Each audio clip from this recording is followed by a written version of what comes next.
friends, welcome back to deediets. If you're new to the channel, give me a thumbs up and consider subscribing.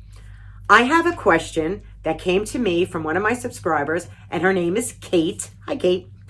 And she asked me, Denise, how do I become a prepper? And I thought, well, this is so simple. This will be a simple answer. But I want to tell you the backstory of why I became a prepper, because I find it's interesting. I think a lot of people can relate to it. I know a lot of women and men can relate to this. If you live in the cold and you have gone through blizzards, and if you're down south or on Long Island and you have gone through hurricanes, you might just be able to relate to all of this. 29 years ago, my daughter was 4 years old when we came into this house, okay? Doug was an over-the-road truck driver. He was only home once a week. That was usually a Sunday, and he was leaving Monday the next day. I was listening to the news, like most people turn on the local news in the morning, and they said a tremendous blizzard was coming. Well, Doug wasn't home. Doug was on the road. They said a big blizzard was coming, and I was looking at him like, it's beautiful out, like the sun is shining. It's freezing, but the sun is shining. And they said, no, a blizzard is coming, and they kept warning it, and the things, warn on your television set that drives you absolutely crazy. You could be watching another program, and these other warnings are coming through, and you're like, where? It's just so nice. It's not bad out. Needless to say, they weren't wrong. And that evening, now 5 o'clock is when it gets dark in the wintertime. At least here it does in the winter. It's dark. And I start seeing the first snowflakes going. Okay, they're just coming down. I go, oh, this is no big deal. It's not going to be a big snowstorm. Oh, come on. 2 hours later, snow is blowing all over the place. Now there's hail coming. There's ice. It was a mess. I have 2 beautiful walnut trees in my backyard. They were busting each other together. It was terrible. Terrible. And my heart was palpitating because I thought to myself, what the heck kind of storm is this going to be? Well, it was awful. An awful, awful storm. The snow, the ice. There had to have been, I'm not even kidding, I'm not even exaggerating, there had to have been, I don't know, 10 inches of snow with at least 2 inches of ice on top of that snow. Oh, terrible.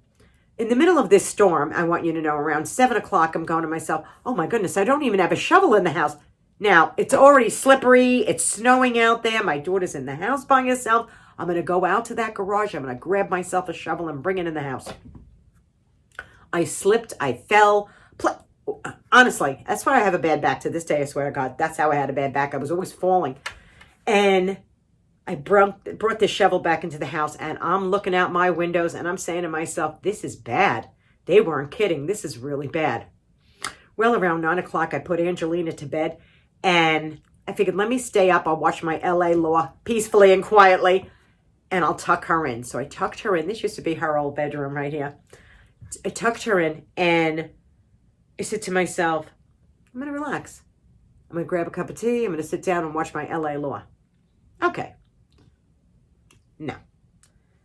All of a sudden, the power goes out. Everything goes. Phones, power, everything. And I'm like, oh my God, you've got to be kidding me. Now, of course, the house was warm because the heat, was still in my house. But I didn't know how long this power was going to be out for. So I figured, well, what other choice do I have at this point now? I might as well go lay down and go to bed, because what am I going to do? Sit here and watch a storm? I go to bed. The next morning I wake up. It is freezing in my house. It's like an ice box. An ice box. And I'm like, oh, God. So my daughter goes, Mommy, I'm cold. I put the coat on her. I go, come on, we'll go sit in your room. It was the smallest room in the house. I had a few candles. I lit those, and I brought the animals into the room, and I had her here under the blankets. I was under the blankets. Oh, please. What a mess. So the whole day, no power. Whole day, nobody's coming with those trucks because the plows still haven't come down the street yet. The plows weren't here yet. So you couldn't get the workmen to come out and fix the poles and get the electricity back on. What a mess. So the whole day went by. The whole next day went by. Now you got to realize you're freezing in your house. You're freezing in your house. You can't even make a hot cup of tea. You can't do nothing. There's nothing to cook. We were eating potato chips, whatever I had in the house. cereal. We were eating that. So finally, the next day at night, now at this point, you're very cold, but you're under blankets. You hear the trucks coming and they're fixing the lighting, and the power goes on around, I don't know, 9 o'clock, 10 o'clock at night, the power went back on. Can you relate to that? Can you relate to not having all those things at your fingertips when you needed them? I can. It's happened on more than one occasion. But that next day when that power came back on, I said to myself, I will never put myself in this position ever again. Ever, ever, ever to be this nervous. To remember, there were no cell phones 29 years ago. My husband couldn't even get in touch with us. He had to go find a phone booth or someplace to call me. And I'm sure he was panic stricken when he couldn't get a hold of us and know what was going on. Crazy, just crazy. So that is why I'm a prepper. And I love it. I'll be honest with you guys. I love it. I love the idea of being self-reliant in so many ways. So these buckets that I have over here, remember the rice I was doing? Well, these buckets come in handy for that, because even though these bags are airtight at this point and there's nothing getting in here, I put them in 5-gallon buckets. And I put them all in these 5-gallon buckets, and then I seal the top on them. They have a great seal and nothing's getting in here. And I have my rice and my beans and my dry goods and my pastas, and that's what I do. I fill up my buckets. So Kate, you want to become a prepper? You want to learn how to become a prepper? It is so simple. So simple. I always say the first 3 things are the first bigs. The 3 bigs. Water, food, medicine. Those to me are the first 3. So how can you do it? And do it economically, because, not everybody's got a lot of money. I didn't have a lot of money. I did it slowly. If you can do $10 a week, start off just by going to the Dollar Tree. Get your pastas, get some sauces, I had that in my other video that I did show, what I purchased at the Dollar Tree. If you go there, you'll have an idea of things that you can purchase. As you get better with your prepping and it becomes more fun, and it's going to be more fun, that's when you're going to start looking on Amazon, and you're going to find Mylar bags and oxygen absorbers and things where you can keep your food longer. Remember, when you buy pasta, it only has a shelf life of 2 years. That's it. And if you stick them in a basement, they're going to have a less shelf life, because basements are humid. Pastas come in those cardboard boxes. So you're really going to need to put them in another container, whether that be glass containers, something. Get it out of those cardboard boxes, because you'll get bugs. They'll eat right through the box. They really will. Rice, put it in containers. Put it in Ziploc bags. If you don't have Mylar bags, put it in some Ziploc bags. Put it in some containers, just so that you have things that stay dry, and get those oxygen absorbers so it pulls all the oxygen out of the bags. I mean, if you couldn't get your hands on Mylar bags or glass jars or something, that's what you could do too. But honestly, Mylar bags, that's the way to go. It truly is if you want long-term storage. You can go to the Dollar Tree. You can get all types of medicines over the counter. You can get your peroxide. You can get your alcohol. You can get your bandages. You can get your antiseptics. You can get a lot of things. Anti-diarrhea, all those things right at the dollar store. Start getting them. I tell people, if you're going to start becoming a prepper, you may have to sacrifice a little bit. If you are somebody that goes to a fast food restaurant a couple of times a week, you may only want to go once and take that extra $10 and go get some prep for your house. But as you get into prepping, it's so much fun, because then you'll be going, I need a backup heat source. I'm going to need something to cook for my family. This summer, if I don't make a rocket stove outside, I have to remember to do it. I really have to remember to do it, because that's another thing.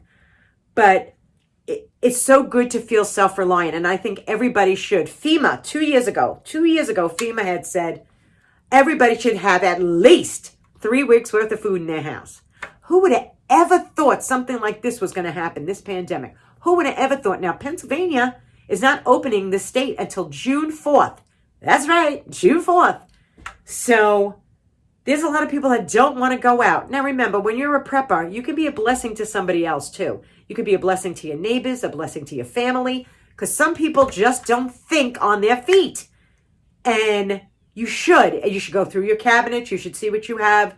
If you're somebody that already does that, then maybe you should be thinking of a heat source. How do I make heat? What should I buy to have heat? Should I have a kerosene heater? Do I have kerosene? Do I want a propane stove? Should I get a propane stove? Should I get a camping stove?